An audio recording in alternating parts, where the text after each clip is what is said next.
Hello दोस्तों, welcome to easy investing. तो आपके साथ एक बहुत ही इंपॉर्टेंट अपडेट शेयर करना चाहेंगे जो कि अभी के टाइम में हमें मार्केट में देखने को मिल रहा है और ये ईटीएफ के रिगार्डिंग ही है। और देखिए, कहीं ना कहीं ये न्यूज़ जो है वो इंडियन स्टॉक मार्केट के लिए एक बहुत ही बड़ी खबर है जो कि इंडियन स्टॉक मार्केट को एक नेक्स्ट लेवल तक पहुंचा सकती है। और साथ ही साथ अगर आप शेयर बाज़ार से जुड़े हुए हैं तो ये आपके लिए बहुत ही अच्छी खबर हो सकती है। वो न्यूज़ क्या है, चलिए हम आपके साथ शेयर कर देते हैं और डिस्कस कर लेते हैं। तो देख सकते हैं, ये द इकोनॉमिक्स टाइम्स की न्यूज़ है। आप यहाँ पढ़ सकते हैं, Nifty goes global, black rock launches Nifty ETF in Japan. तो जैसा कि आपको पता ही होगा, ब्लैक रॉक कितनी बड़ी कंपनी है जो कि अमेरिका की मल्टीनेशनल इन्वेस्टमेंट कंपनी है। और अब वो कहीं ना कहीं लॉन्च कर रही है निफ्टी का ईटीएफ जापान के कंट्री में। और इसका बहुत बड़ा इम्पैक्ट पड़ सकता है लॉन्ग टर्म में इंडिया के शेयर बाज़ार में। और वो क्यों पड़ेगा, कैसे पड़ेगा, और जो लोग को लग रहा है ये ईटीएफ आने वाला है जापान में, इससे क्या ही फ़र्क पड़ेगा, उनके लिए हम बता दें बहुत बड़ा फ़र्क पड़ने वाला है। वो हम चलिए एक एक चीज़ करके डिस्कस कर लेते हैं। पहले इस खबर को देख लेते हैं।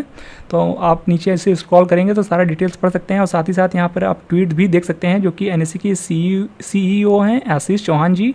आप यहाँ पढ़ सकते हैं, happy to share the BlackRock Japan has launches an ETF on Nifty 50 in the month of June 2024। In the current financial year, already 4 new passive funds tracking Nifty indices launched in international market, 3 in Japan and 1 in South Korea। तो देखिए, Japan और south Korea में already कहीं ना कहीं India के जो ETFs हैं या फंड्स हैं वो अवेलेबल हो चुके हैं भारत में निवेश करने के तौर पे। और देखिए, अब धीरे धीरे कहीं ना कहीं इंडिया का जो बाज़ार है वो एक्सपेंड करता हुआ जा रहा है और डिफरेंट कंट्रीज़ में कहीं ना कहीं अब लोग यहाँ के भारत के शेयर बाज़ार में ईजिली निवेश कर सकते हैं ईटीएफ के थ्रू। तो अब ये इससे क्या फ़र्क पड़ेगा, चलिए उस पर भी हम डिस्कस कर लेते हैं। तो देखिए, सबसे पहले हम आपको दिखाना चाहेंगे ये लिस्ट जो कि आप विकीपीडिया के वेबसाइट पे जाकर देख सकते हैं। तो देखिए, यहाँ पर आप ग्लोबल बाज़ार के जो मार्केट कैप है उसके अकॉर्डिंग देख सकते हैं, ये लिस्ट बनी हुई है। तो और यहाँ पर वो आप बाज़ार देख रहे हैं जो कि ग्लोबल में सबसे बड़े स्टॉक मार्केट हैं, जो कि पहले में तो यूएसए ही आता है, पहले दूसरे में, फिर कहीं ना कहीं यूरोप का बाज़ार, फिर चाइना का, फिर पाँचवा जो दुनिया का सबसे बड़ा शेयर बाज़ार है वो आप देख लीजिए, जापान का ही शेयर बाज़ार है, 5वें नंबर पे आता है।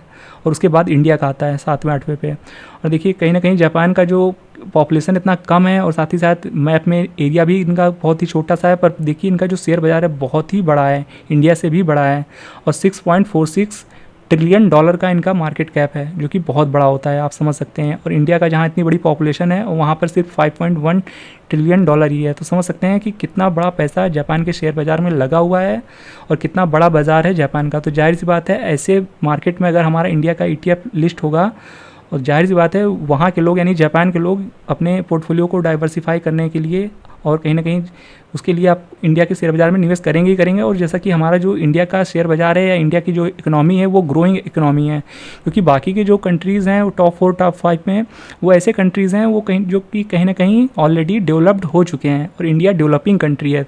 तो इंडिया के शेयर बाज़ार में जो ग्रोथ की अपॉर्चुनिटी है वो ज़्यादा है और आने वाले टाइम में ग्रोथ देखने को भी ज़्यादा इंडिया में ही मिलने वाली है और ये सबको पता है। इस वजह से कहीं ना कहीं हर देश कहीं ना कहीं भारत के शेयर बाज़ार में अब निवेश करना ही चाहता है, क्योंकि जानते हैं वो यहाँ पर रिटर्न बनने के चांसेस ज़्यादा हैं, क्योंकि इंडिया ग्रोइंग इकोनॉमी है और साथ ही साथ यहाँ पर जो ग्रोथ है वो आने वाले टाइम में ज़्यादा देखने को मिल सकता है, जिस वजह से अब हर कंट्री इंडिया के शेयर बाज़ार में निवेश करना चाहती है और ये चीज़ें आसान हो रही है कहीं ना कहीं ईटीएफ्स की वजह से।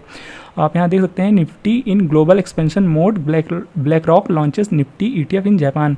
और बाकी आप नीचे आकर यहाँ पर पढ़ भी सकते हैं, यहाँ पर आपको देखने को मिल जाता है, बहुत ही बड़ा डेटा है। आप तो जैसा कि आप यहाँ पढ़ सकते हैं, 7 passive funds were launched in Japan and south Korea in the year 2023। देखिए 2023 में कहीं ना कहीं 7 फंड्स लॉन्च हो चुके हैं जापान और साउथ कोरिया के बाज़ार में। और देखिए उनका अब जो एसेट अंडर मैनेजमेंट है कितना हो चुका है, देखिए आप यहाँ पढ़ सकते हैं, these 7 funds had an asset under management of $550 million.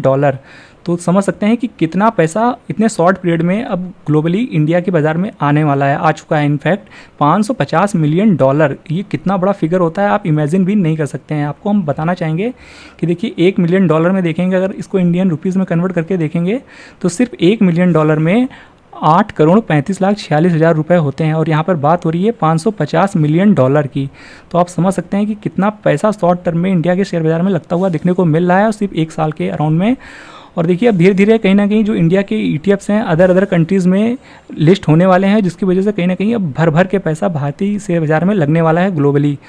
तो अब जाहिर सी बात है, अब इतना पैसा इंडिया के शेयर बाज़ार में आएगा तो आप समझ सकते हैं, आप इमेजिन कर सकते हैं कि हमारा जो इंडियन स्टॉक मार्केट है आने वाले समय में किस ऊंचाइयों को छू सकता है लॉन्ग टर्म में। तो देखिए इस वजह से कहीं ना कहीं हम अक्सर आपसे कहते हैं कि देखिए आप लॉन्ग टर्म पोर्टफोलियो ज़रूर से ज़रूर बनाइए। आप ETF में काम कर रहे हैं, अच्छी बात है, आप म्यूचुअल फंड के थ्रू भी लॉन्ग टर्म में इन्वेस्ट कर सकते हैं, SIP के थ्रू, नहीं तो आप ETF के थ्रू भी लॉन्ग टर्म बैठ सकते हैं। और देखिए लॉन्ग टर्म में कहीं ना कहीं जो इंडिया का शेयर बाजार है वो बहुत ही शानदार दिख रहा है यहाँ से, और पोटेंशियल जो है इंडियन स्टॉक मार्केट की दिन प्रतिदिन बढ़ती हुई जा रही है। आप ये मना नहीं कर सकते हैं। आप देख सकते हैं कि हमारा इंडियन स्टॉक मार्केट लास्ट 1 साल में या ऐसे टाइम में जहाँ पर कई सारे वॉर्स देखने को मिले, रसिया यूक्रेन और इसराइल हमास, और दुनिया भर में इतना सब कुछ गलत होता हुआ रहा है, और इस बीच में भी इंडिया का जो स्टॉक मार्केट है बहुत ही शानदार परफॉर्म करते हुए देखने को मिला, और साथ ही साथ कई ग्लोबल मार्केट को आउट परफॉर्म किया इंडिया के शेयर बाजार ने।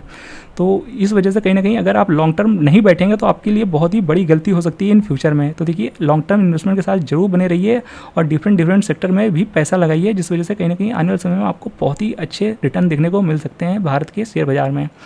और देखिए लॉन्ग टर्म इन्वेस्टमेंट आज के टाइम में तो ज़रूरी है। आप ETF में ट्रेडिंग कर रहे हैं वो बहुत ही अच्छा है, शॉर्ट टर्म के लिए वो भी बहुत ही बेहतरीन चीज़ें होती हैं। बाजार बीच में कहीं ना कहीं गिरावट भी दिखाता रहता है, तो ऐसे में हमें कहीं ना कहीं एक रेगुलर इनकम चाहिए ही होती है।